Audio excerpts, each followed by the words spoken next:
una colita. Listo, doctor, puede usted empezar. Ya. Muy buenas tardes, distinguido auditorio del curso de Literatura Hispanoamericana, siglo XX, Narrativa 1. Ya estamos esperando el ingreso de nuestros estimados alumnos. Ya tenemos todo planificado. Están asistiendo regularmente, aunque me parece que, no estoy muy seguro, pero me parece que hay 7, en todo caso 6 son regulares, ¿no? Vienen, asisten, todo está pensado. Esta quinta semana en realidad tiene una colita de la semana anterior, y es que se planificó unas exposiciones sobre cuentos o textos de Borges, y se han cumplido con bastante éxito, y nos quedaron ya por el factor tiempo, nos faltaron que se expongan 2, porque además esas exposiciones son tareas del curso, en este caso orales, ¿no? Y además ya tienen una calificación por esa exposición, pero como los cuentos de Borges son complejos y a veces no son fáciles de digerir, entonces 2 estudiantes, y yo en la clase anterior, yo les recomendé especialmente a estas 2 personas que tenían pendiente su exposición y por tanto no tenían todavía la nota de esta tarea oral, ¿no?, que vinieran puntuales, que eran la señorita Torres Canchanya y Minaya, ¿no? Minaya, no tengo calles, no me puedo equivocarme, Minaya Galarza River. Minaya Galarza River. Bueno, entonces estamos a la espera. Entonces estamos en una especie de clase de transición, es decir, que escucharemos estas exposiciones de las 2 personas que he mencionado, y después, si hay unas conclusiones, comenzaremos en esta quinta semana el tema anunciado en el sílabo, que es Julio Cortázar, su itinerario vital y su obra narrativa, análisis de algunos de sus relatos, ¿no? O sea, son grandes autores todos ellos, y yo me he dado el trabajo ahora, antes de estar acá presente con ustedes, de releer estas 2 versiones que le toca tanto a Torres Canchanya como a Minaya Galarza, y la verdad que son bien complejas, bien complejos. Por ejemplo, 3 versiones de Judas. Sí, uno puede tomarlo como cuento, pero siempre y cuando se trate de un cuento borgiano o borgesiano, como yo suelo decir, es complejo, tiene que ver con libros, con autores, es un texto polémico, trascendente, a mi modo de ver. 3 versiones de Judas. Me gusta mucho ese cuento, ¿no? Espero que la señorita Canchanya pueda darnos una imagen, ¿no? Puede haber hecho un análisis. Lógicamente, yo mismo digo, para hacer un análisis de este cuento yo tendría que conocer más cerca a Runenberg, por ejemplo, ¿no? Bueno, tendría que conocer más de la Biblia, porque así son los cuentos de Borges, están llenos de referencias a libros, a versículos, a veces de las Sagradas Escrituras, a personajes, grandes intelectuales. De eso trata. 3 versiones de Judas, como desde el título ya ustedes se dan cuenta que es un texto mayor. No sé si exactamente cabe dentro de la definición de cuento, creo que sí, ¿no? Creo que sí, pero plantean una complejidad. ¿Te parece? Las ruinas circulares, en tanto remite a la divinidad, a los problemas de tipo metafísico, tipo teológico, que nuestro amigo Borges suele plantear en sus relatos, ¿no? Y en Masón, no quiero adelantarme, pero sí, Es un cuento, este sí es más, se acerca más a lo que es el modelo del cuento, ¿no? Pero también tiene su complejidad, tiene su complejidad.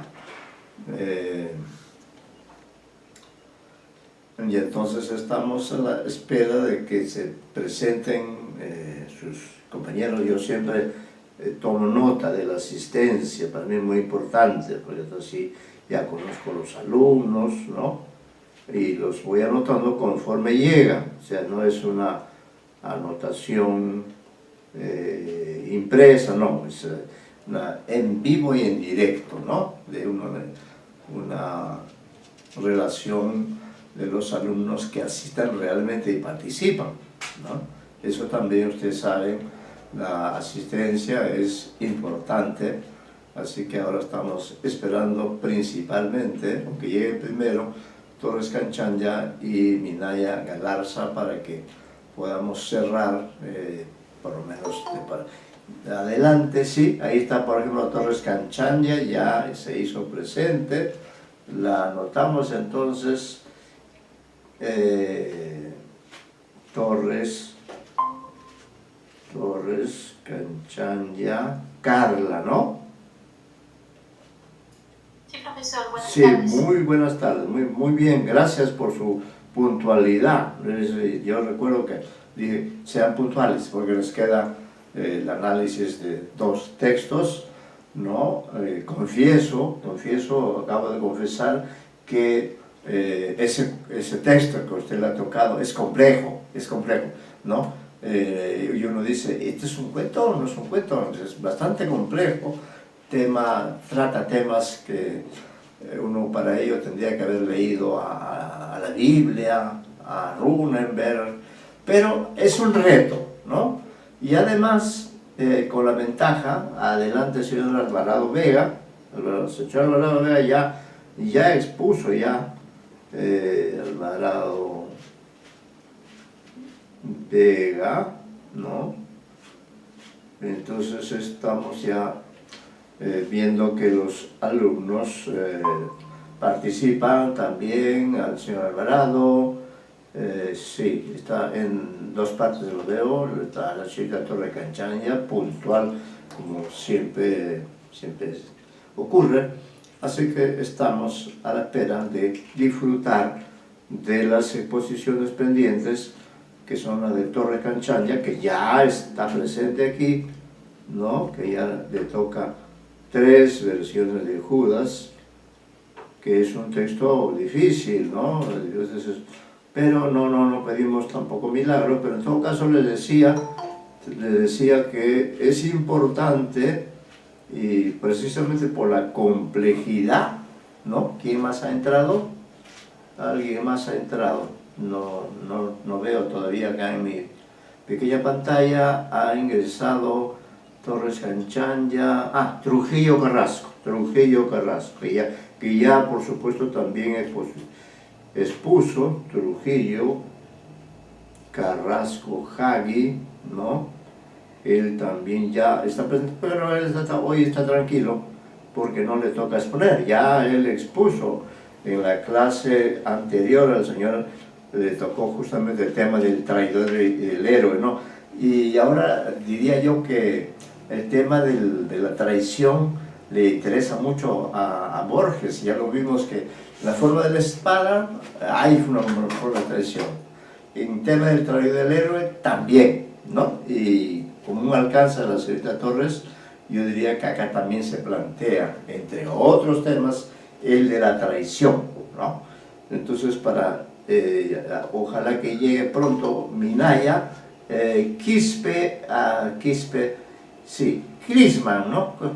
No, Clisman es su apellido, yo me confundo siempre, Clisman, al señor Clisman, entonces, que no lo he visto antes, ha estado viniendo, no sé si tengo acá en la mano la relación oficial de estudiantes, qué raro, no lo veo, Clisman,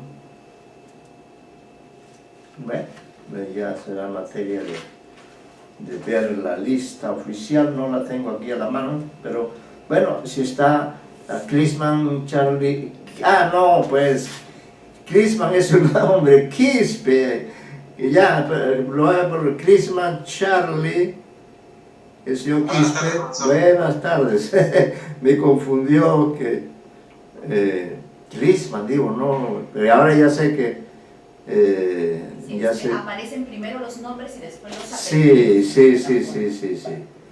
Y ya está. Entonces el señor Chrisman, ya tenemos, incluso podemos ir comenzando y ya se incorporarán una indicación. Ya están las pautas para el examen parcial, ¿no? Que es la semana octava. Ya está en el aula virtual y ahí ustedes verán que justamente estos relatos que ustedes expusieron, canalizaron, esos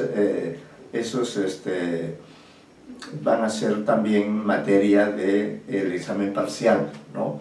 Allí ahí léanlo, pero tienen que ver con estos artículos que van a ser empleados, estos cuentos van a ser analizados nuevamente para el examen parcial, y como ya tienen la experiencia de esta exposición y como van a buscar bibliografía, entonces esta bibliografía, y claro, cada uno va a hacer su artículo científico sobre el cuento que analizó, ¿no? Sobre el cuento que analizó. Así que por ejemplo, el señor Alvarado, que analizó las ruedas circulares, él hará su artículo científico como examen parcial sobre su cuento. Igual ocurrirá con todos, ¿ah? Eso les da tiempo a ustedes para profundizar, para conocer más a Borges. Borges es un universo maravilloso, ¿no? Yo no me considero un especialista, pero sí lo admiro mucho. Y he estado buscando en los últimos días, publiqué yo en una revista que se llama Siete Culebras del Cusco, publiqué un artículo que a mí me gustó particularmente, que es sobre, basado en su libro El Hacedor, que es un libro, el libro de Borges, de prosas y de poemas, ¿no? Y unos poemas muy bonitos sobre las cosas. Lamentablemente hasta ahora no he encontrado el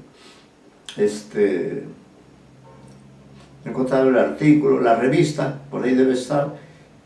Si hay oportunidad, se los pondré para que lo lean, ¿no?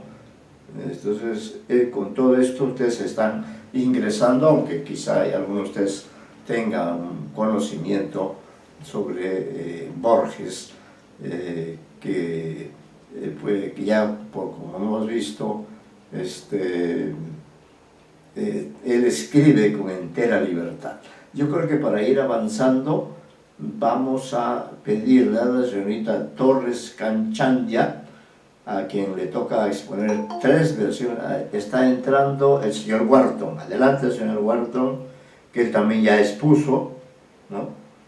Ya están casi los que asisten regularmente.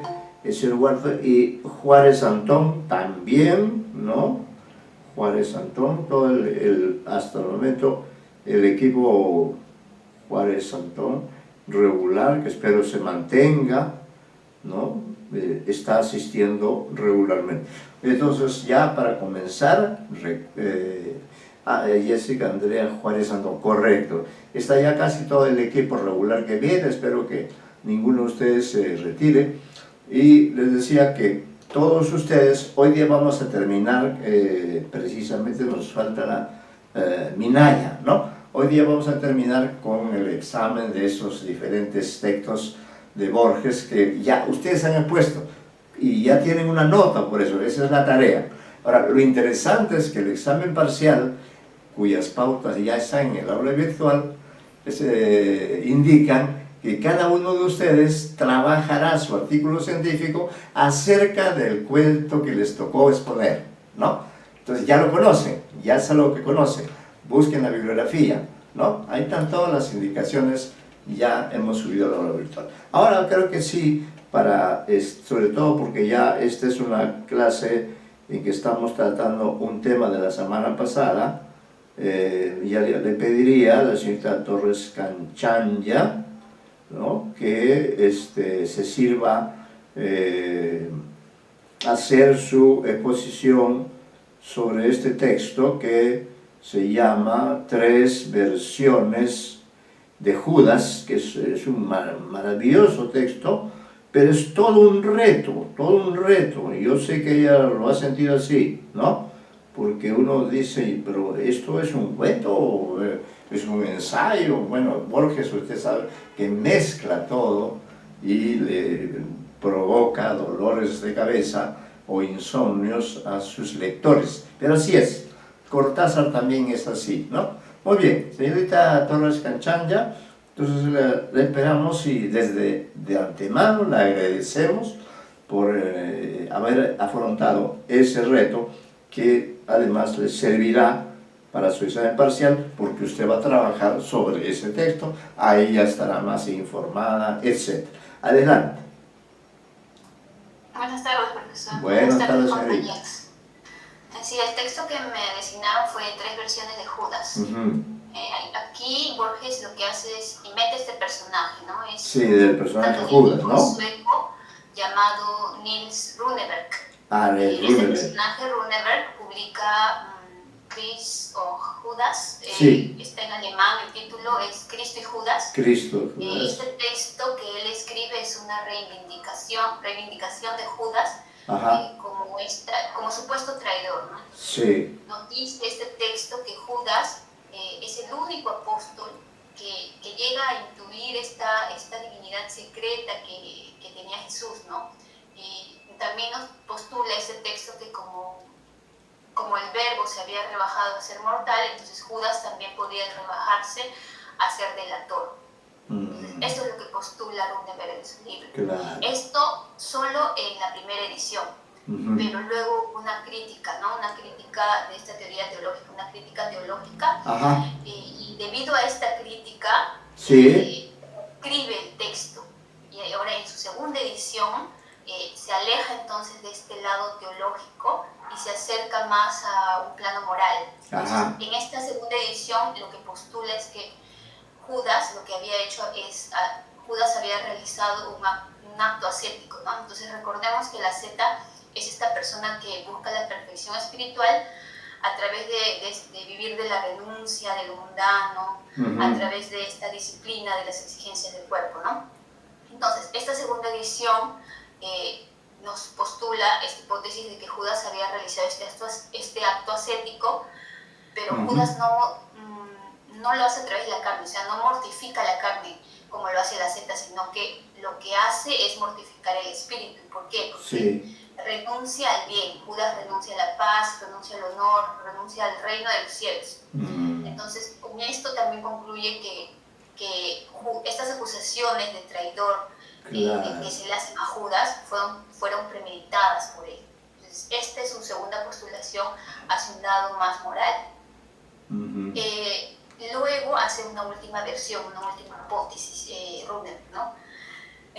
Aquí ya es más estremecedora impuntiaguda su hipótesis. Nos dice que Dios se rebajó a ser hombre para la salvación de la humanidad. Eso sí es cierto, parte de eso, ¿no? Eso es cierto. Pero lo que el autor Runeberg propone es que Dios se hizo totalmente hombre, o sea, se hizo hombre hasta la infamia, o sea, hombre hasta la reprobación, hasta el pecado. Entonces, nos dice en conclusión que Dios decidió ser Judas. Esa es su hipótesis. Entonces, él lo que hace en esta última edición es encontrar el verdadero nombre de Dios, que es un nombre odiado por todos, ¿no? Es un nombre horrible, es Judas.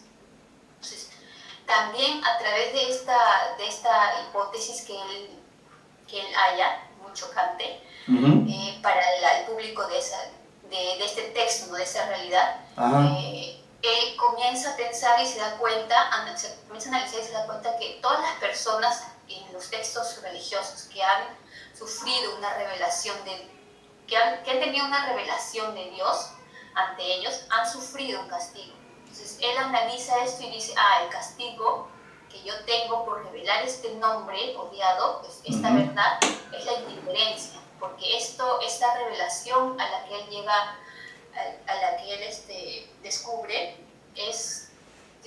tiene como respuesta la indiferencia de la crítica, la indiferencia del público, la indiferencia del mundo. Esto es en suma lo que contiene el argumento del texto, ¿no? Y en cuanto a la estructura de este relato, podemos ver que, como dijo el profesor, es un cuento Sí. y a la vez es ensayo, es un híbrido entre los dos. Podemos ver en todo este texto el proceso de construcción de un ensayo o una investigación. Hay menciones Sí. de prólogos, hay epígrafes, hay muchas Sí, citas, sí, hay sí, también sí. notas de pie de página, Hay se hacen epígrafes, referencias a como las usted ediciones, ¿no? señala. Primera, segunda edición. Sí. También se habla sobre la recepción crítica de este texto, ¿no? De Runeberg, que fue una crítica Sí. muy mala de parte de los teólogos. También se hace referencia a conclusiones monstruosas como su tercera hipótesis, etc., ¿no? Entonces se puede ver cómo se ve la estructura, la creación de un ensayo. Sí. También, obviamente, el relato está lleno de intertextualidad, está lleno de eso. Hay menciones a libros, autores, años de publicación de estos libros, ¿no? El mismo cuento, el mismo relato contiene un paratexto, que es el epígrafe. Un paratexto, claro. Y nos da una cita de T.A. Lawrence. Uh-huh. El final de este relato hay sí. una suerte, nos narra una suerte de psicosis que sufre el autor Runeberg, ¿no? Donde mientras más indiferencia sufre su texto por el público, más indiferencia sufre esa revelación de la verdad. Entonces, mientras menos repercusión ocasiona esta verdad que él encontró, más se confirma para él el castigo divino de Dios sobre él. Entonces es un ciclo donde él entra en esta psicosis, ¿no? Hay más indiferencia, entonces más confirma él que sí está recibiendo un castigo divino directo de Dios. Claro. Entonces el texto, por ejemplo, al final nos dice, cita el ebrio de insomnio y de vertiginosa dialéctica erró por las calles, cierro cita. Entonces él lo que hace es, en este estado va rogando por las calles a Dios, va rogándole que él quiere compartir este infierno con él, que le permita eso, ¿no? Compartir este infierno con él. Entonces, y finalmente Runeberg muere de un aneurisma en este estado de delirio que él sufre, ¿no? Sí. Finalmente, como conclusión, o sea, como otra perspectiva, podemos ver que a través de este texto sí. Observa, ¿no? Cómo Borges trata estos textos religiosos, estos textos sagrados. Sí. Los trata como fuentes de juegos, de combinaciones, Claro. fuentes de creaciones de teorías, de nuevos Sí. caminos, ¿no? Se remite a la Biblia también, por ejemplo, ¿no? A diferentes textos sagrados. También fuera de este textos relato sagrados, también hace uso en otros cuentos de diferentes textos sagrados, ¿no? Entonces Borges lo que hace es se acerca a estos textos sagrados con una intención subversiva, ¿no? Porque crea unas versiones que podríamos decir que son transgresoras, son heréticas. Y eso es lo interesante de este acercamiento de Borges a los textos sagrados. Eso sería todo. Gracias. Ya, señorita. Ya concluyó, ¿no? Sí, ya terminó. Ya. Sí, profesor. Muy interesante, muy interesante. Acá, por ejemplo, ¿usted tiene a la mano el texto ahí? ¿Lo tiene? Sí, profesor. Bueno, no, en todo caso, sí, es un texto extraordinario, pero acá quiero repetir, discúlpeme, algunas líneas que son hermosísimas, porque en el fondo este es un texto sobre el tema teológico, cuál es la identidad de Judas, ¿no? Todos nosotros que somos católicos creemos que Judas sí fue un traidor, fue el peor traidor. Pero lo que acá se afirma es todo lo contrario, que en realidad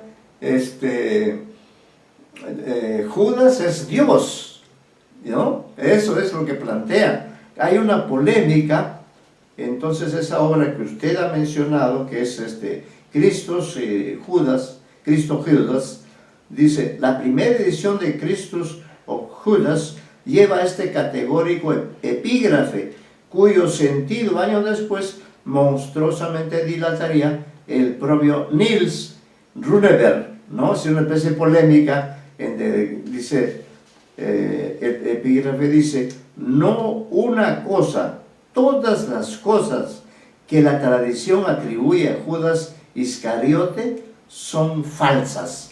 Eso dice de Quincey en 1857.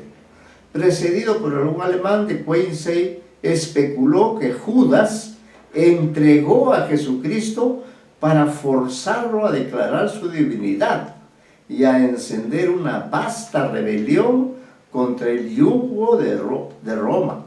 Eso es lo que está planteando de Quincey, es decir, que Judas desempeñó un papel político, ¿no?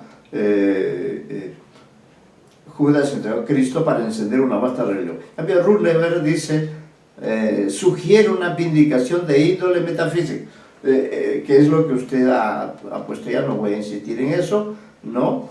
Hábilmente empieza por destacar la superficialidad del acto de Judas. Observa, como Robertson, que para identificar a un maestro que diariamente predicaba en la sinagoga, que obraba milagros ante concursos de miles de hombres, no se requiere la traición de un apóstol. Ello, sin embargo, ocurrió. Suponer un error en la escritura es intolerable. Es no menos intolerable es admitir un hecho casual en el más precioso acontecimiento de la historia del mundo. Ergo, la traición de Judas no fue casual, fue un hecho prefijado que tiene su lugar misterioso en la economía de la redención. Y continúa Rullever, así que señorita, le agradecemos por su exposición. Y mire usted, además, este trabajo que usted ha hecho, que tiene una nota, porque es su nota de tarea de esta primera parte, además usted va a trabajar para su examen final en forma de artículo científico, va a trabajar sobre este texto. Así que es una ventaja, ya tiene usted una nota sobre la exposición de hoy, y además, para el examen parcial, cuyas indicaciones ya están allí, usted va a volver a trabajar, y ahí sin duda va a ser ya le va a quedar un artículo científico. Ahí está la ganancia, ¿no? Ya se va a especializar usted en Borges. Bueno, está aquí ya con nosotros Minaya Galarza River, y él tenía pendiente otro interesantísimo, porque Borges es polifacético, ¿no? Tiene esa capacidad de escribir como si improvisara, textos que parece cuento o parece una simple discusión teológica, pero tiene un contenido grande desde el punto de vista narrativo, porque nada menos está hablando en ese texto del gran personaje que es Judas, ¿no? Y se llega a plantear cosas subversivas para un católico. No sé si ustedes son católicos, ¿no? Pero que alguien le dijera, no, Judas no es el traidor, Judas es Dios. Por lo que para Dios era muy fácil hacerse hombre, como Cristo, ¿no? Cristo es Dios hecho hombre. Pero Dios quiso ser más radical. No quiso ser simplemente hombre, sino ser lo peor de los seres humanos. ¿Cuál es? Una de esas peores calamidades es ser un traidor, ¿no? Entonces, Dios se podía dar ese lujo porque era Dios. Bien, ahora vamos a escuchar la exposición del señor Minaya Galarza, ¿no? A quien asignamos un cuento que se llama Enma Suns, sí. También es de otro, es que, como digo, Borges es polifacético, ¿no? Escriben con diferentes registros, juega con la literatura, ¿no? Juega con la literatura, juega con la teología, con la religión, en fin, es maravilloso, y que es una pena que solo una semana podamos trabajar por razones del sílabo que está establecido así, ¿no? Pero esta colita que venía de la semana pasada ha sido de mucha utilidad, y más ahora, ¿no? Porque todos ya están al tanto que el texto sobre el cual harán un artículo científico será sobre el texto que ya conocen, no es algo desconocido, ya tienen un buen punto de partida. De manera que ahora escuchamos con interés a Minaya Galarza River sobre Enma Sumus. Buenas tardes, profesor. ¿No? Buenas tardes. Bueno, para brindar como un resumen pequeño del texto, en el cuento nos relata la historia de Enma Sumus, que es la trabajadora de una empresa textil. Ajá. Ella al regresar a su casa recibe una carta de un hombre desconocido que le informa el fallecimiento de su padre a causa de una sobredosis. Debido a esto, Emma elabora un plan para hacer justicia, como el narrador lo llama, Claro. puesto que responde directamente la muerte de su padre a un desfalco del que él fue culpado injustamente. Por lo que ella considera, porque ella considera que el verdadero ladrón es su actual jefe, que es Lue Wental. Para esto pasa los siguientes días con normalidad junto a sus compañeras y con sus planes de salir a pasear junto a ellas. Llama a su jefe para informarle sobre algunos datos importantes sobre una huelga que se está dando en ese momento y va al muelle para tener relaciones sexuales con un marinero. Al visitar a su jefe, coge ella un arma que está guardada en el escritorio, le dispara y este muere. Luego ella llama a las autoridades para indicar que fue él quien la llamó, que abusó de ella y que por ese motivo fue que ella lo mató. Sí. Un aspecto inicial que me pareció interesante del cuento es la estructura, porque al inicio me dio como que la impresión de que estaba leyendo como una especie de informe, no sé si podría decirlo, policial. Sí, es un cuento policial, ¿no? Un cuento policial. ¿Y cuál sería el tema, según usted, según su lectura? Sería principalmente el asesinato y la investigación, en este caso que se hace sobre quién fue la persona, o sea, cuál es el causante, o sea, si en realidad se dio esta violación o si fue algo que estaba... Queda esa duda, ¿no? Aunque en esa carta culpan a Lowenthal, ¿no? Lowenthal, que era gerente cuando el papá de Enma era el dueño, ¿no? Él parece que tramó Lowenthal, que ahora ya era... Entonces, por eso, diríamos, Enma Sumus trama la venganza por la muerte de su padre, ¿no? Y de esa manera se produce, pues, la justicia, diríamos, de parte de Enma Sumus, ¿no? Que además hay un problema de estos personajes, como ocurre con muchos cuentos de Borges, estos personajes parecen ser europeos, incluso su papá tenía un nombre anterior, como se dice ahí en el texto, ¿no? Entonces todo esto hace pues que el cuento se haga interesante. Es un cuento policial que el plan es interesante, ¿no? El desarrollo del plan. Entonces, como Borges era muy admirador de los cuentos policiales, tomó esta, que además cada frase es para analizar, pero ya esto escapa. En todo caso, le agradezco por su exposición a ambos, les agradezco tanto a Torres Canchanya como a Minaya Galarza por haber expuesto para nosotros un análisis de estos importantísimos relatos de Jorge Luis Borges, ¿no? Bien, ahora vamos a continuar con el tema de la quinta semana, que corresponde a Julio Cortázar. Como siempre, yo he preparado, ¿no?, un texto, un paper, como dicen los ingleses, pero quiero, antes de comenzar a leer ese paper, quiero decir que Cortázar es un autor tan importante como Borges, ¿no? Los dos argentinos, ninguno de ellos mereció el premio Nobel. Borges había nacido en 1899, Julio Cortázar nace en 1914 y muere en 1984, a los 70 años exactamente. Por supuesto, yo, que soy un ser humano del milenio anterior, claro, no lo conocí personalmente, pero oí hablar de él, leí de él, ¿no? Entonces quería decirles que en el aula virtual que ustedes tienen a su disposición,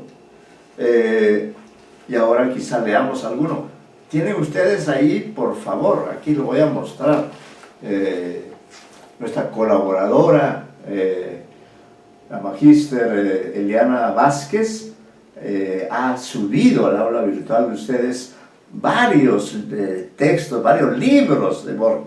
Entre ellos está, por ejemplo, Historia de cronopios y de famas.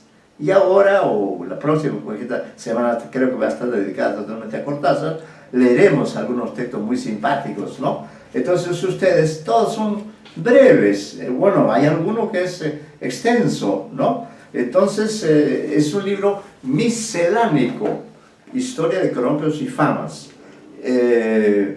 Y luego está también Octaedro, que es otro libro de Cortázar, está en el aula virtual para que ustedes aprovechen todo este material. Está Rayuela, imagínense, una inmensa novela, ¿no? Y ya yo últimamente no he visto Rayuela en forma impresa, pero en mis tiempos de estudiante o de profesor, sí leí Rayuela, es un novelón, ¿no? También es importante, por eso me hubiera gustado, quizá para la próxima clase, remachar, por decirlo así, algunos conceptos sobre la calidad de Cortázar, sobre el cuento, ¿no? Gran cuentista, pero teórico del cuento, ¿no?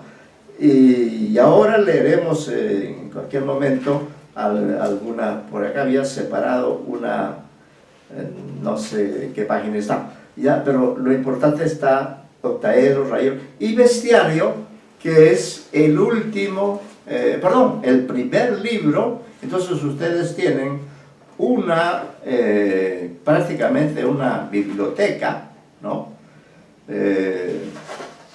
Sobre Cortázar, y eso será motivo para que aprovechemos al máximo toda esta información. Entonces, en el paper, en el trabajo que yo he preparado y que voy a leer, ¿no? Luego, de acuerdo al tiempo, leeremos un texto que debe estar también allí, que yo lo tengo acá en mi librito antiguo, mi librito impreso, porque yo soy de la época de los libros impresos, y ahí leeremos el cuento y luego vendrá un análisis. Entonces, en la primera parte, basándome en una fuente ciertamente válida, que en este caso es el señor Daniel Meza, en un libro que yo les recomiendo conseguir, que se llama 100 escritores del siglo XX, ámbito hispánico. Es una especie de diccionario, pero hecho por especialistas, ¿no? Entonces de allí también tomé. Bueno, entonces voy a leer este texto, y entonces si terminamos la lectura de este texto, que tiene unas, sí, 6 páginas, ¿no? Entonces, después de haber leído ese texto, leeremos el cuento Cortázar, y después de leer el cuento Cortázar, leeremos el análisis que hace un destacado crítico a quien quiero que ustedes, yo quiero que ustedes conozcan a él, Oscar Hahn, si es que quizá ya lo conozcan, ¿no? De él he tomado el análisis que él hace de ese cuento famosísimo. Señor Wharton, ¿cuál puede ser ese cuento famosísimo de Cortázar del que estamos hablando? O la pregunta es para todos. O voy a pasar la pregunta de otra manera. ¿Todos han leído Continuidad de los parques? Contesten, jóvenes.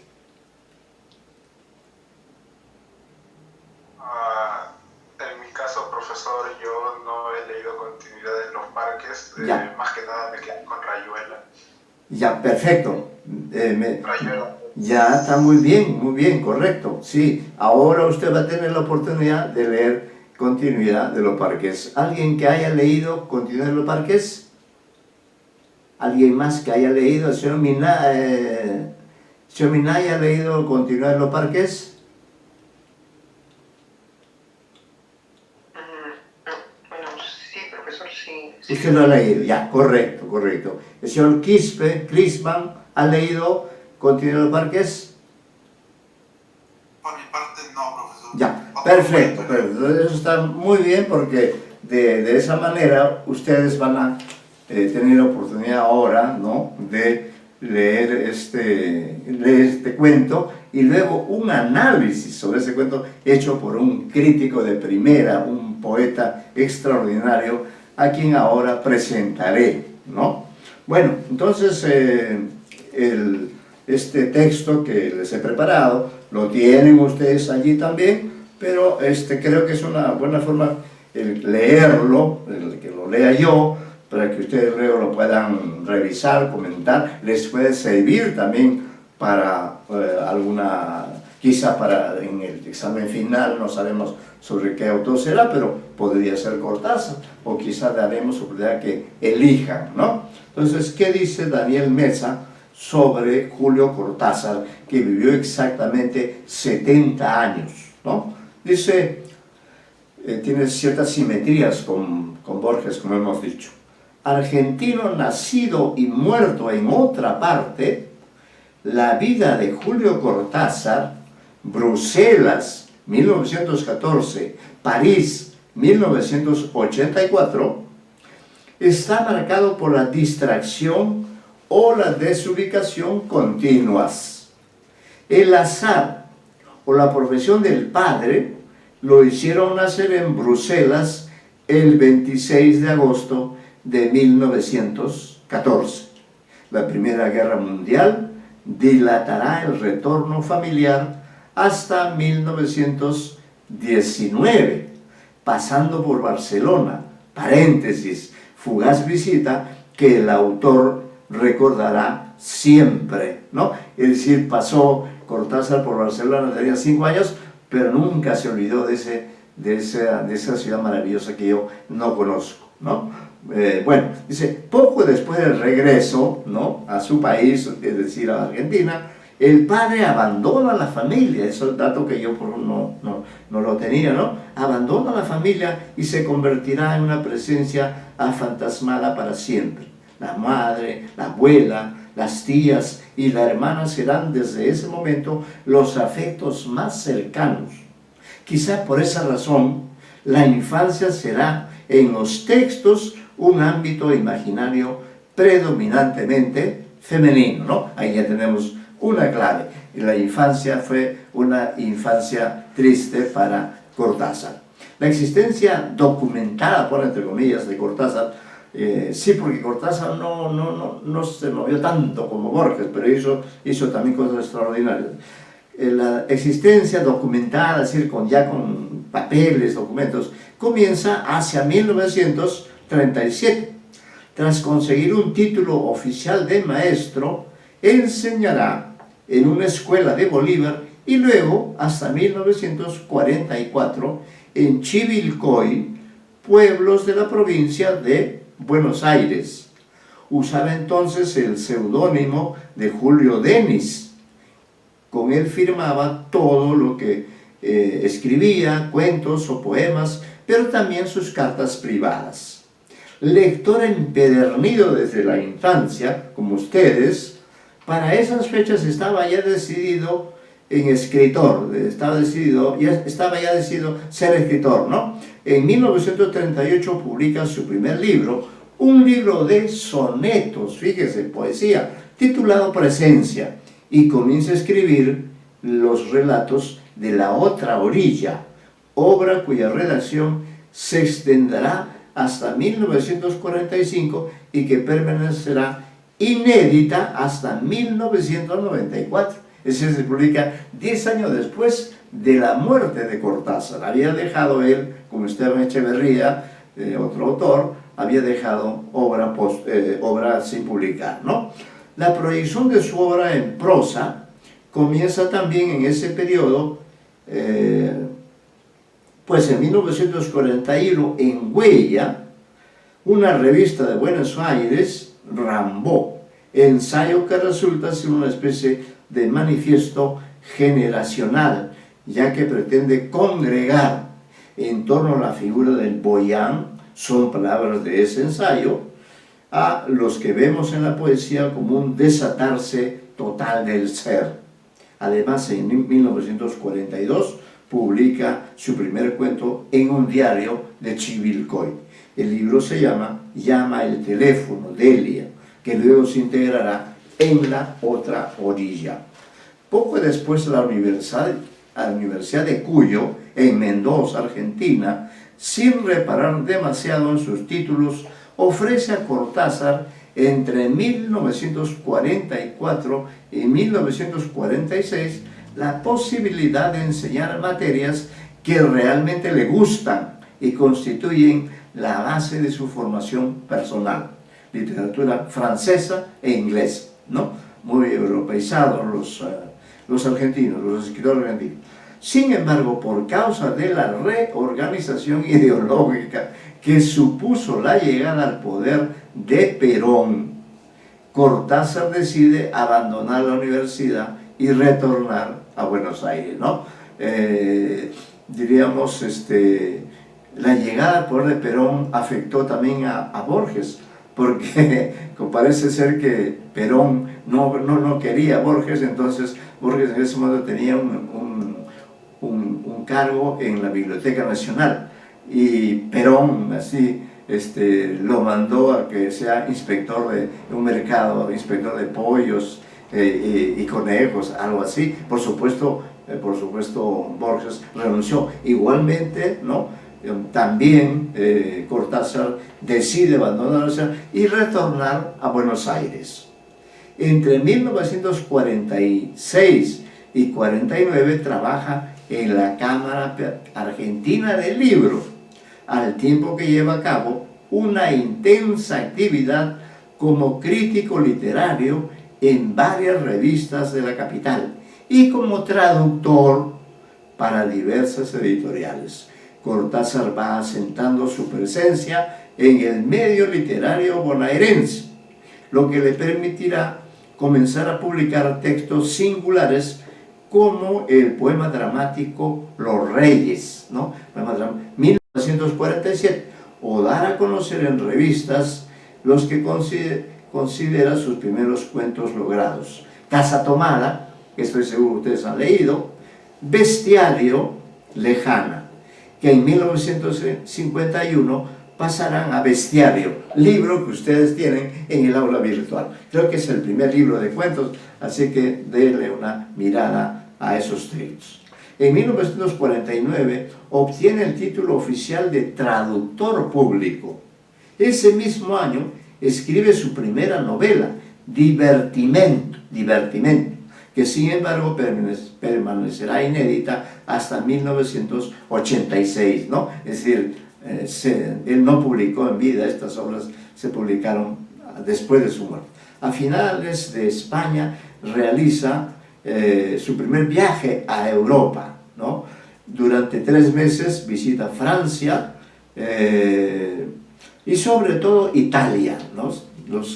Ya sabemos que Argentina es el país más europeizado. A su regreso, en 1950, se hace cargo de un gabinete de traducción en Buenos Aires, va y viene también, ¿no?, entre Buenos Aires y Europa, y termina de escribir la novela El examen, también inédita hasta 1986. Entonces, un autor que dejó mucha obra inédita.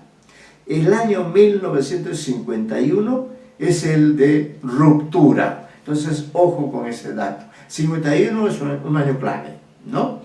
Sale en Buenos Aires su primer libro de cuentos, el citado Bestiario. Entonces, Bestiario es del 51. Miren, el año pasado cumplió como 50 años, que era ese libro, ¿no? El año pasado, porque es el 51. Sale en Buenos Aires su primer libro de cuentos, el citado Bestiario, y el autor sale de Buenos Aires para siempre. A partir de ese año, o sea, del 51, la mitad del siglo XX, Cortázar se instala en París, ¿no? En Francia construirá finalmente toda su obra y dará forma a su figura de escritor. mientras sigue componiendo los relatos que integrarán su segunda colección, Final de Juego, su segunda colección, 1956, se aplica también a una tarea ingente, la traducción de la obra en prosa de Edgar Allan Poe. Imagínense ustedes, Cortázar traductor, que desde su publicación en 1956 quedará para siempre como la versión canónica en español del escritor norteamericano. Una verdadera hazaña como traductor, ¿no? Como era un gran traductor. Entre tanto, Cortázar se ha casado con la también traductora Aurora Bernández, y ha alcanzado el que será su destino profesional definitivo, porque los escritores necesitan tener un trabajo, ¿no? Por supuesto. En 1954 se convierte en intérprete de la UNESCO, nada menos. Ojalá a ustedes les toque también ser intérpretes allí. En esas circunstancias va fraguando su tercer volumen de relatos. Miren lo interesante de este artículo, les va dando, ¿no?, los nombres y los años de las obras. Y esto es un dato muy importante para una visión de conjunto, ¿no? Va fraguando su tercer volumen de cuentos, Las armas secretas, que verá la luz en 1959 e incluye El perseguidor, entre comillas, el relato cortasariano más largo, un texto que en opinión del propio autor, ¿no?, supuso una inflexión en su concepción de la literatura. La elaboración de brillantes tramas más o menos fantásticas dejará paso a indagaciones de mayor calado existencial. Efectivamente, el cuento El perseguidor, que está en este volumen en el que leeremos, ¿no?, porque acá dice, esta es una antología, y justamente se llama El perseguidor y otros relatos. Verdaderamente, yo creo que ese libro, ese cuento, un cuento largo, a todos nos cambia ciertas percepciones sobre la vida, ¿no? Entonces eso también hay que leerlo en su momento. No está en la obra virtual, pero tienen otros importantes libros, ¿no?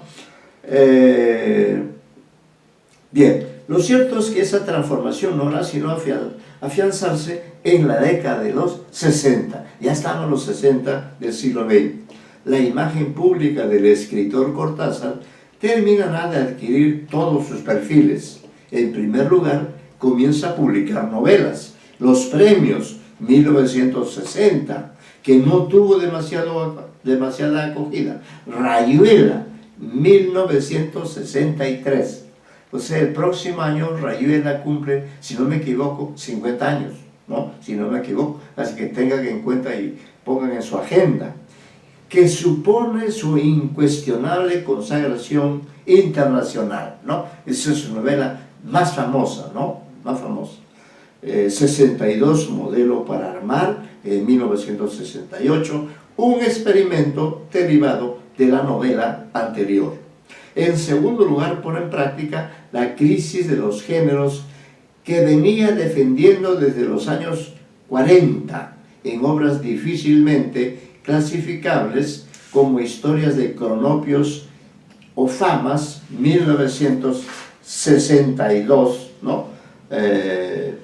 O Los almanaques de la vuelta al día en 80 mundos, 1967, o Último Round, 1969, que recogen ensayos, relatos, poemas, pero también numerosas ilustraciones. Por fin, su obra cuentística no deja de crecer con volúmenes como la segunda edición muy ampliada de Final de Juego, 1964, o Todos los Fuegos, El Fuego, 1966. Es un libro donde están estos cuentos, ¿no? Todos los Fuegos. Muy bien, seguimos. Dice, en 1962 realiza Cortázar su primer viaje a La Habana. Recuerden que él fue integrante del boom, ¿no? Vargas Llosa, Cortázar, Fuentes y García Márquez. Pero también varios de ellos, estuvieron identificados con la Revolución Cubana. El único que renunció ¿no? Para variar, fue Mario Vargas Llosa. Bien, entonces Cortázar realiza su primer viaje a La Habana, vivido casi como una revelación de orden personal. A partir de ese momento, su compromiso con la revolución cubana será casi inamovible, aunque no excluiría ocasionales discrepancias. Separado de su primera mujer, Bernardes, inicia una relación con Uné Carbelis, responsable de la editorial francesa Gallimard, que es una de las editoriales más famosas, y Cortázar se convierte, a raíz del compromiso ideológico y del éxito literario, en figura pública, quizá el representante canónico del boom, un artista de elevada exigencia formal e intelectual que interviene decididamente desde una posición ideológica de izquierda en los grandes debates de su tiempo. Y el tiempo era convulso y propiciaba esa intervención. En 1973 fracasa el proyecto socialista de Allende en Chile, que Cortázar había apoyado expresamente, y los militares se hacen con el poder, al igual que ocurrirá 3 años después en Argentina, es decir, el 76. Fueron años feroces, fueron años de dictadores. En el Perú, el 68, Velasco, es esa época a la que se está refiriendo. Cortázar no cesará de denunciar los crímenes de las dictaduras del Cono Sur, al tiempo que seguirá apoyando procesos revolucionarios como el sandinista en Nicaragua. Sin embargo, hay que decir ahora, ¿no?, que Nicaragua también ahora es una dictadura. La literatura entonces durante esa década se mezcla con la política, ¿no? Es otra característica de muchos escritores. Tal como refleja su última novela, Libro de Manuel. También les recuerdo leer 1973, relato que se hace eco de las actividades de grupos guerrilleros latinoamericanos y refleja los horrores de la guerra de Vietnam. Por ejemplo, para los jóvenes de mi tiempo, la guerra de Vietnam era una guerra con la que simpatizábamos, porque Vietnam se había atrevido a enfrentarse a Estados Unidos. Estados Unidos no le pudo ganar la guerra a Vietnam. Entonces Vietnam era una referencia para la gente de mi tiempo, ¿no? Sus cuentos, después de Octaedro, 1974, también se abren a esos contenidos, y la siguiente colección, Anda por ahí, 1977, fue prohibida en Argentina por incluir un relato que se llama Segunda Vez, es el título del relato, cuyo planteamiento fantástico no ocultaba la referencia al siniestro fenómeno real de las desapariciones de personas. Volcado en su actividad pública, Cortázar tiene tiempo de publicar otros 2 volúmenes de relatos.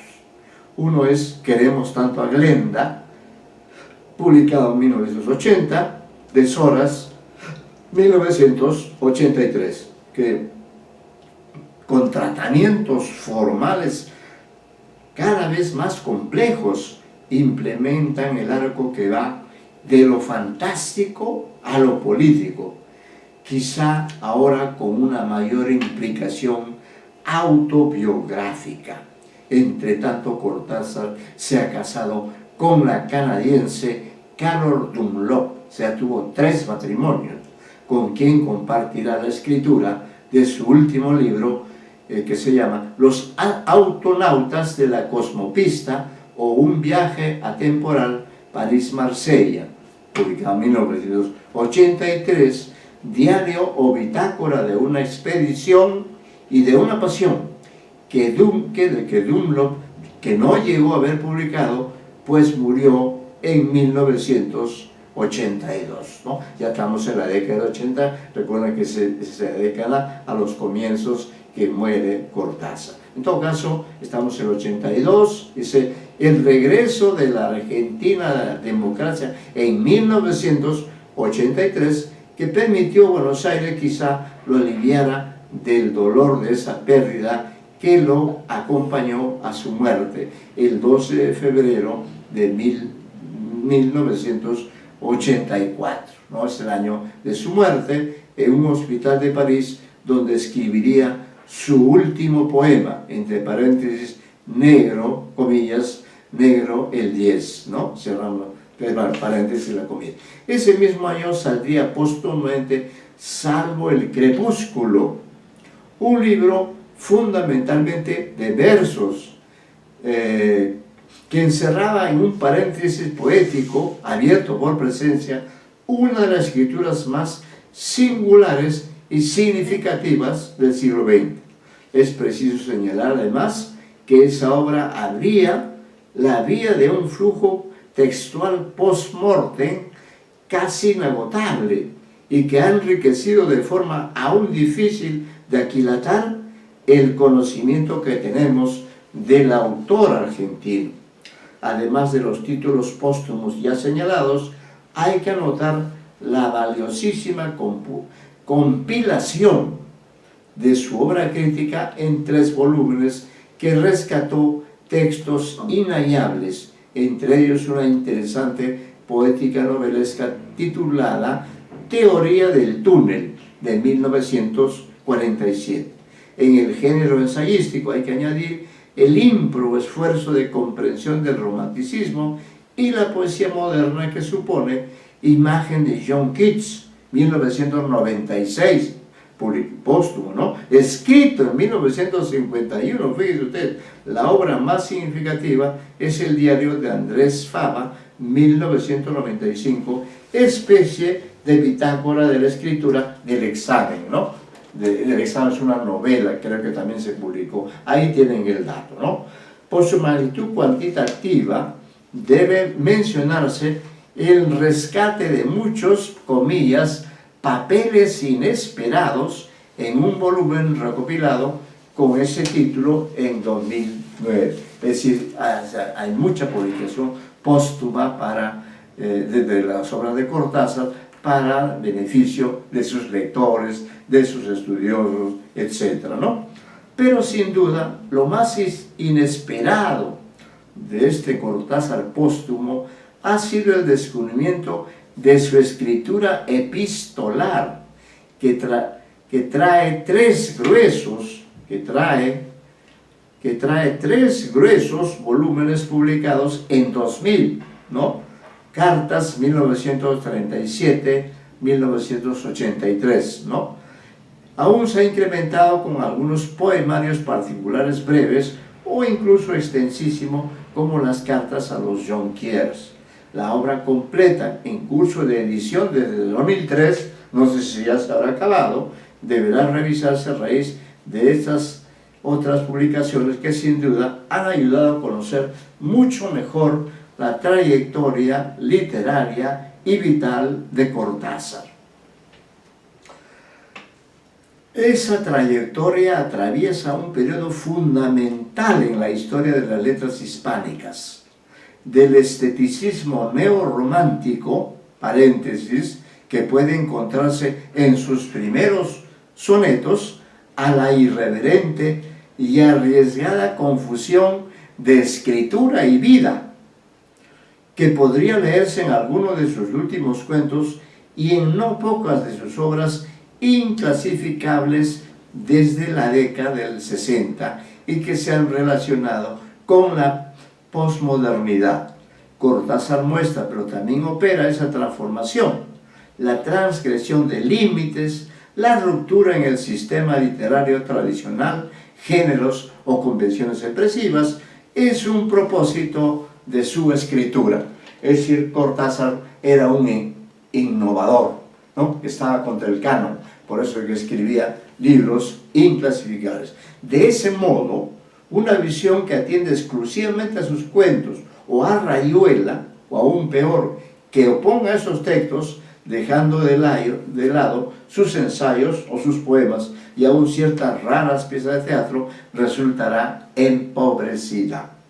En una entrevista de 1978, Cortázar señalaba que una de sus nostalgias literarias era que su obra no fuera una obra exclusivamente poética, es decir, como que él en realidad hubiera querido ser poeta, pero ha destacado más como narrador, pero en fin, así ocurren las cosas, ya depende de los lectores, ¿no? Aunque sus libros exclusivamente poéticos son 3, los mencionados Presencia, de 1938, Salve el crepúsculo, de 1984, el año de su muerte, y el tímido Pameos y Meopas, de 1972. Miren ese juego con los términos, Pameos y Meopas, ¿no? Bueno, Cortázar no dejó de publicar poemas a lo largo de toda su vida y los incluyó a veces en sus libros misceláneos o incluso en sus novelas. Del rigor del soneto a la aleatoriedad de lo que llamó poesía permutante, privilegiando el registro amoroso en toda su amplitud y la indagación en la memoria, pero sin olvidar una importante vena crítica en la concepción que Cortázar tiene de la poesía. Está la clave de toda su obra. Podría decirse que ésta se sostiene en la conflictiva identificación entre el ser y la palabra, y a eso lo relaciona con Borges, ¿no? Esos textos que hoy día se han expuesto, por ejemplo, ¿no? El ser, la palabra, todo esto. La lírica apenas es el territorio en el que esa identificación se extrema, desde sus implicaciones metafísicas a las más rabiosamente políticas. Las 6 novelas cortasarianas, ojo, tiene 6 novelas para que si alguno de ustedes se anima, ¿no? Elija para su tesis una de las novelas o las 6, ¿no? Eso depende ya de cada uno de ustedes. Las 6 novelas cortasarianas ponen en acción aquel conflicto ontológico, ¿no? Relativo al ser y expresivo. Todas desarrollan una aventura personal que consiste en superar los propios límites del protagonista para llegar a un lugar misterioso. Esa es la casa del divertimiento, la popa del barco en los premios, o acceder a un mundo privado ajeno. La maga en Rayuela, el personaje de la maga en Rayuela, Ellen en 62. Tal vez el límite lo pone una prueba de cuyo sentido no se está muy seguro.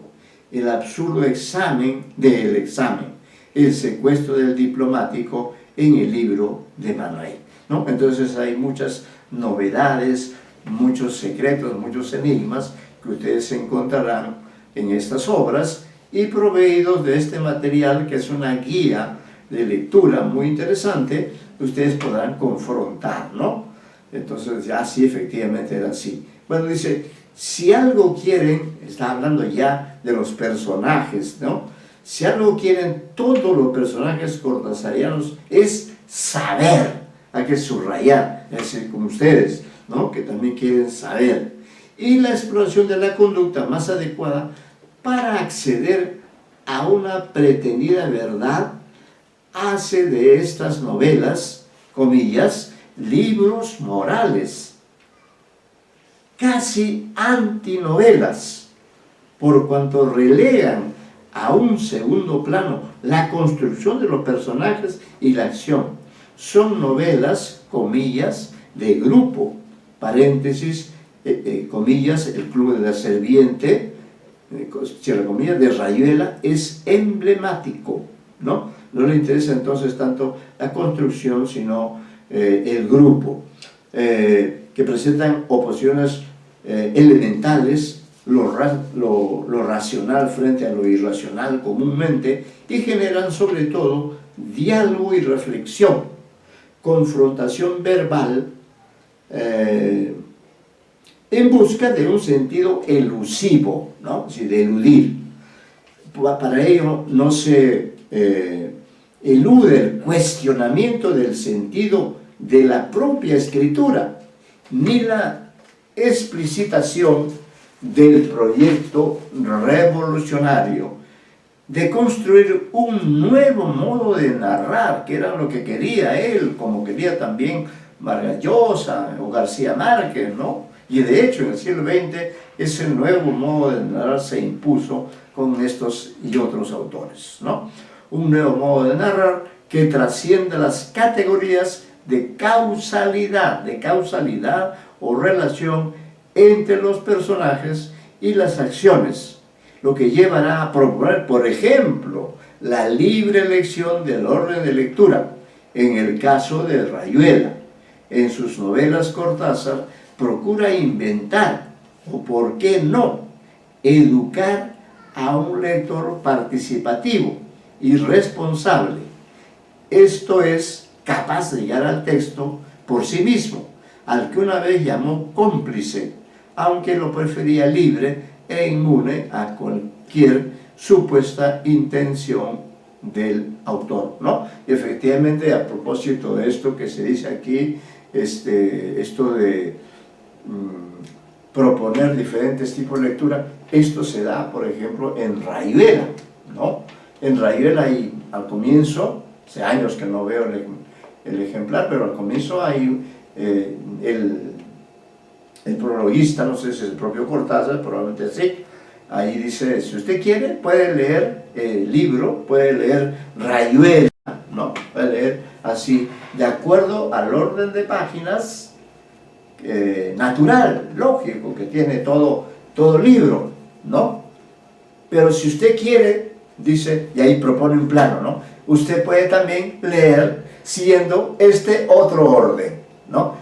Otro orden, ya no el orden tradicional, ¿no? Sino otro orden que propone como un orden libre, y lo cual significa que es leer la novela, es decir, dos novelas a la vez o una novela, no lo sabemos, hay que hacer la experiencia. Los mismos principios operan en el extenso corpus cuentístico del autor. De hecho, el propio Cortázar afirmó que Rayuela albergaba la filosofía de sus cuentos.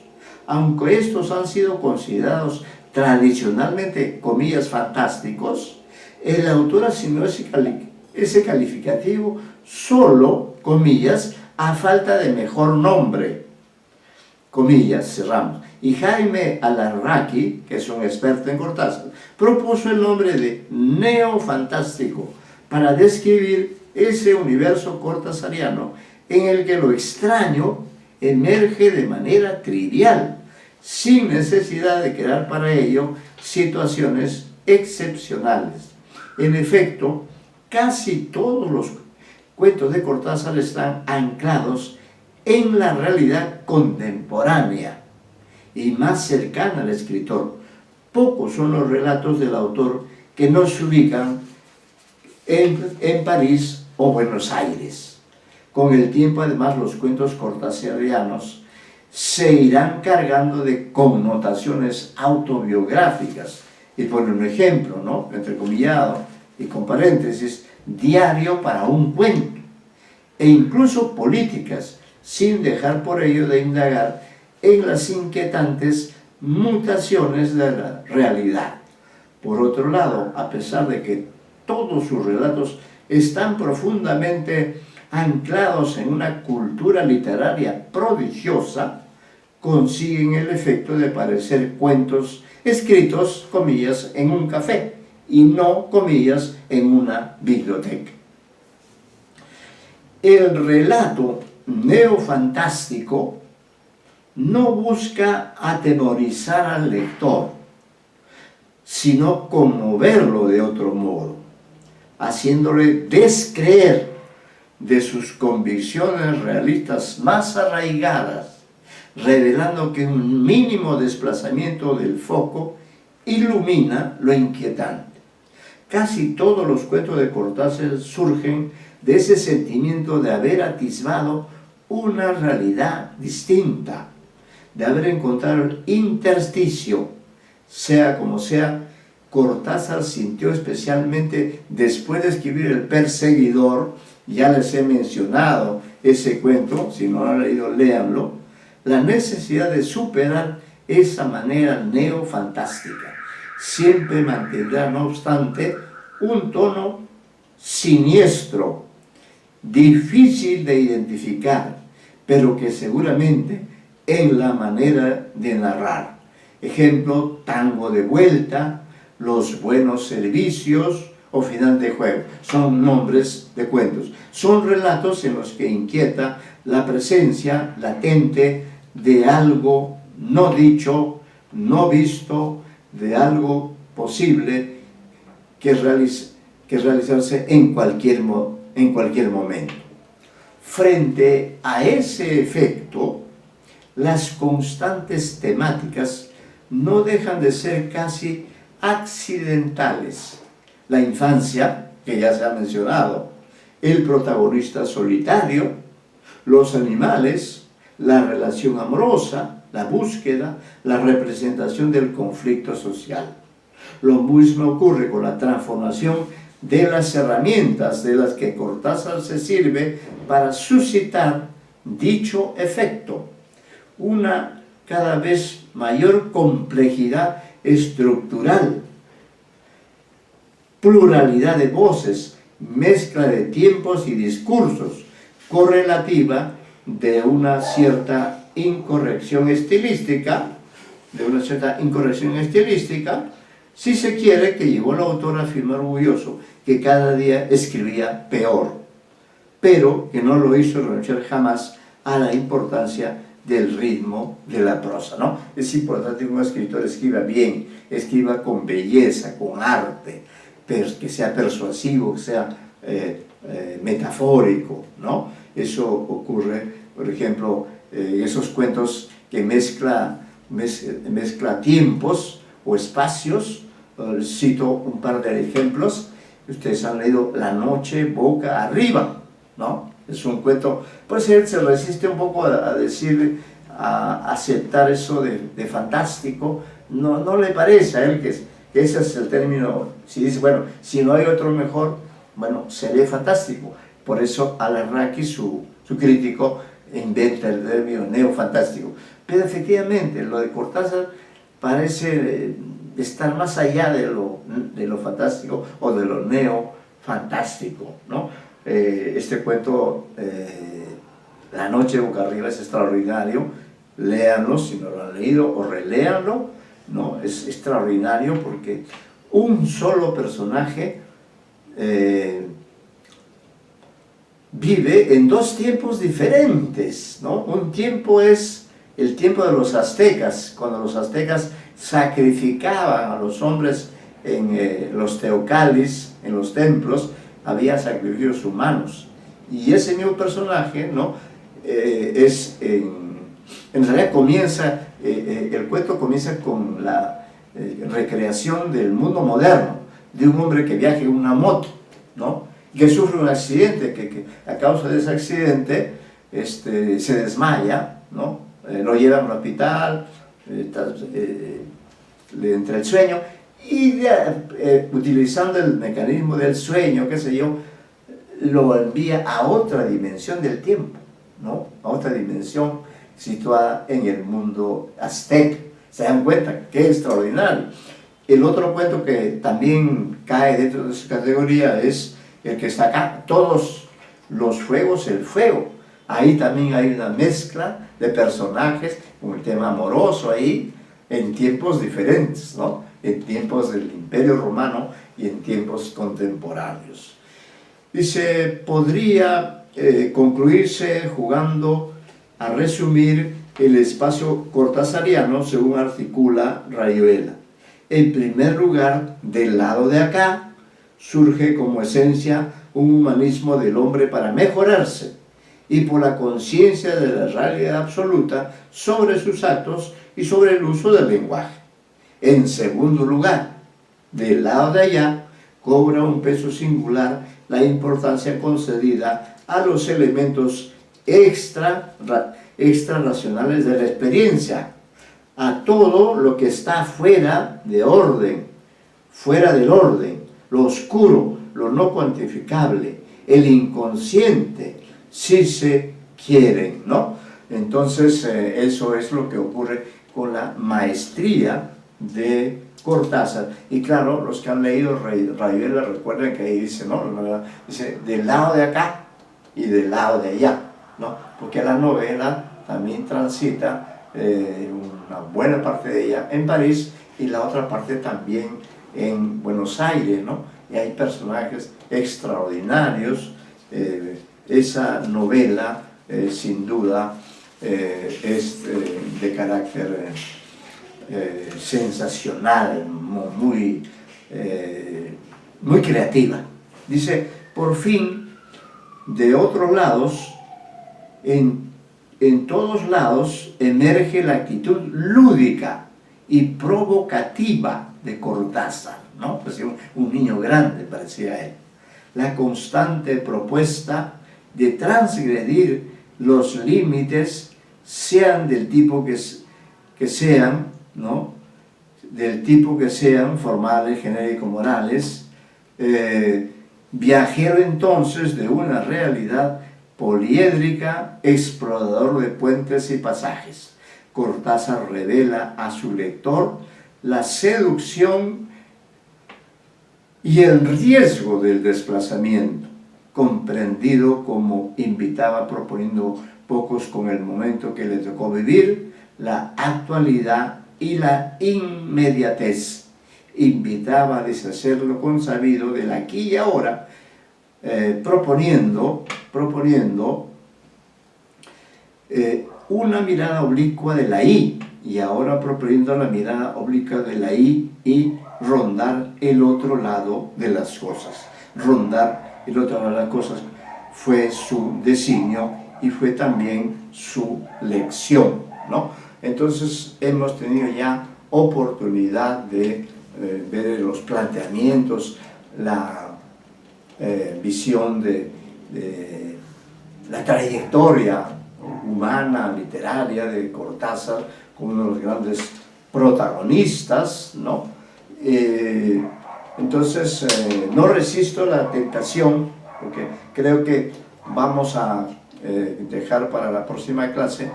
Traten de leer Continuidad de los Parques. No sé si está en la aula virtual, podría ser, ¿eh? Si es así, traten de leer la Continuidad de los Parques, ¿no? Pero ahora, aclaro leer brevemente, dice, Historia de Cronopios y Famas, 1962. Miren, este año está cumpliendo 60 años. Caray, cómo hemos pasado. Es uno de los libros legendarios de Julio Cortázar, postulación de una mirada poética capaz de enfrentar las miserias de la rutina y del sentido común. Cortázar toma aquí partido por la imaginación creadora y el humor corrosivo de los surrealistas. Esta colección de cuentos y viñetas entrañables es una introducción privilegiada al mundo inagotable de uno de los más grandes escritores de este siglo y un antídoto seguro contra la solemnidad y el aburrimiento. Con este libro, Cortázar sella un pacto de complicidad definitiva e incondicional con sus lectores, ¿no? Bueno, miren ustedes, realmente es una edición confiable, pues una edición de Alfaguara, la biblioteca Cortázar, ¿no? Ahí están todos los datos, ¿no? Que son, en el índice tiene ahí 4 secciones: manual de instrucciones, ocupaciones raras, material plástico, historia de cronopios y de famas, manual de instrucciones y cosas así, ¿no? De modo que como ustedes tienen en sus manos, tienen en la aula virtual, la próxima clase, aquí nos vamos a quedar, ¿no? Y ya con la indicación de que en la clase del jueves, dedicada por cierto a Cortázar, ¿no? Allí leeremos el cuento Continuidad de los Parques. Traten de leerlo, quizá en alguno de los libros que ustedes tienen en octaedro o en bestiario, quizá esté ahí. Yo lo tengo acá en esta edición de la que yo voy a leer ese día, voy a leer el texto, ¿no? Esta es una edición muy antigua, imagínense, esta es esta edición, el Club Bruguera. Bruguera es una buena editorial. Este libro es exactamente del año 80, fíjese usted. Tiene también una presentación y de ahí voy a leer Continuidad de los Parques en jueves y luego leeremos, ¿no?, la interpretación que hace Oscar Hahn de ese texto, ¿no? Y si el tiempo nos alcanza el jueves, leeremos algunos textos o ustedes, por favor, revisen Historia de Cronologías y Difamas y busquen alguno, porque los textos son breves, busquen alguno que les guste y que podamos hacer, después de terminar el análisis de Continuidad de los Parques, ¿no?, podamos hacer una pequeña, un pequeño paseo por historia de Cronologías y Difamas, ¿no? Bueno, aquí nos quedamos y nos vemos el jueves. No se olviden de ver las instrucciones del examen final y ya todos tienen su calificación de su exposición y el examen será un artículo crítico acerca de esos cuentos que han sido leídos y comentados por ustedes. Muchas gracias, muy buenas tardes. Te están preguntando algo. ¿Sí? El señor Yo no tuve la oportunidad de exponer sobre un cuento de... Ah, no ha tenido oportunidad de comer, entonces... Qué pena. ¿Podría prepararlo? Claro, usted puede exponer el jueves, continuar No, cualquier cuento. cualquier porque cuento, pasamos. ¿ya? Ya Porque está en el examen. Continuar en los parques En no, las porque eso instrucciones está... del examen está cualquier cuento. Mire, para- usted escoja, para- señor sí, Klinsmann, ya ese usted es el tiene examen. bestiario, tiene octaedro, ¿no? Y entonces usted escoja, usted un cuento y viene usted y el jueves expone, ¿ya? Porque no- Seguramente que no vino a la clase que... Claro, en la clase en la que se... Sí, cuando se designó, pero sí queda abierta la posibilidad, pues más tiene usted que escoger un cuento, ojo, de Borges, ¿ah? De Borges tiene que ser, sí, de Borges, no de Eso ya está Cortázar, en la disculpe, interpretación. de Borges tiene que ser, o de el libro Ficciones, o del libro El Aleph, los dos primeros libros de Borges, porque el examen va a ser sobre los cuentos de Borges, ¿no? Entonces no me quiero equivocar, las exposiciones han sido sobre cuentos de Borges. Recién hoy día comenzamos con Cortázar, ¿correcto? ¿Me comprendió? Entonces usted escoja un cuento, o si quiere yo le digo ahora, a ver, en este momento... Es que no están escaneados todos, doctor. Claro, el pero... libro completo no está escaneado. Por eso le puedo decir, a déjelo ver, para yo le voy a después, porque si no, recomendar, ¿ya? atrasamos las clases, En doctor. principio yo le recomiendo uno, si usted le encuentra bien, ¿no? Y si no, ya lo dice el profesor, no encontré ese, los cuentos son maravillosos, a ver, déjenme pescar, a ver, bueno, a ver, Funes el Memorioso, ya, así se llama el cuento, está en el libro Ficciones, Funes, así como suena, Funes el Memorioso, ¿ya? Ese texto lo va a analizar usted el jueves, ¿correcto? Correcto. Quedamos así, y ese va a ser su tema de examen. Gracias. Ya, buenas tardes, muy amables, nos vemos el jueves.